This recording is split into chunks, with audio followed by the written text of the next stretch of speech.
আমি যে দুধ নিয়েছি 1 কেজি।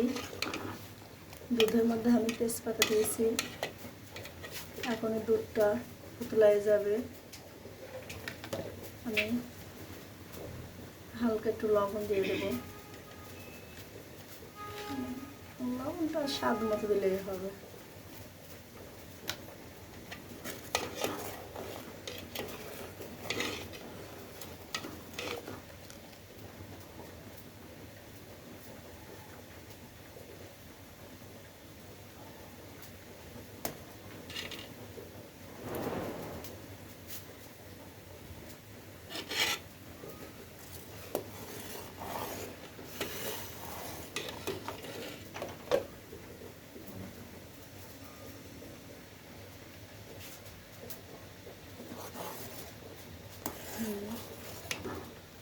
দুধটা যখন উতলাই গেছে আমি এখন চিনি দিব।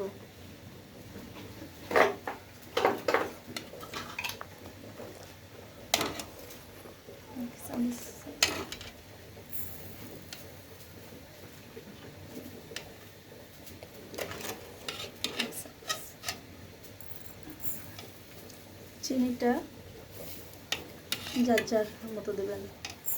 আমার ছেলে মেয়ে আবার একটু মিষ্টিটা বেশি খায়, তো এই কারণে আমি মিষ্টিটা বেশি দিই সবসময়ের জন্য। আমি যে পিঠাগুলো ডিপে রাখছিলাম, এই দেখেন ডিপে রাখার পরে কত সুন্দর ঝরঝরা হয়েছে। আমি এগুলো এখন ডিপের মধ্যে দিয়ে দিব। দেখেন আমার পিঠাগুলো কিচ্ছু হয়নি, এখনো অনেক ভালো আছে পিঠাগুলো। হ্যাঁ, আপনারা ভাববেন যে পিঠা ফ্রিজে রাখলে একটার সাথে একটা লেগে যায়, কিন্তু না, আমার পিঠা একটার সাথে একটা কখনো লাগেনি। এই দেখেন একটার সাথে একটা লাগেনি। আমার পিঠা যেমন রাখছিলাম আমি ফ্রিজে ঠিক তেমনই আছে।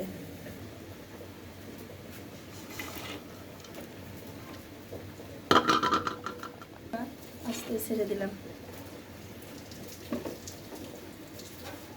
এই জিনিসটা আমি দেখা এই যে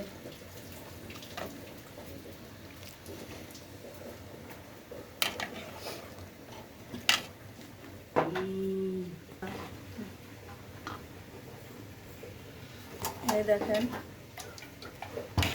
আমার পিঠাটা রেডি হয়ে গেছে।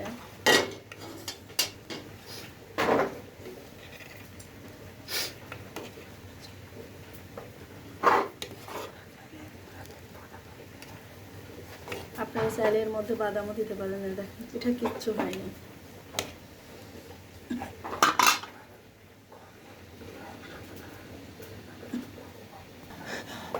এক সপ্তাহ ধরে পিঠাটা ফ্রিজেই ছিল।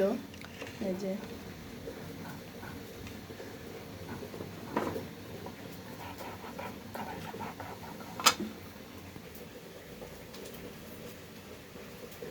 বাদাম খাওয়া যাবে।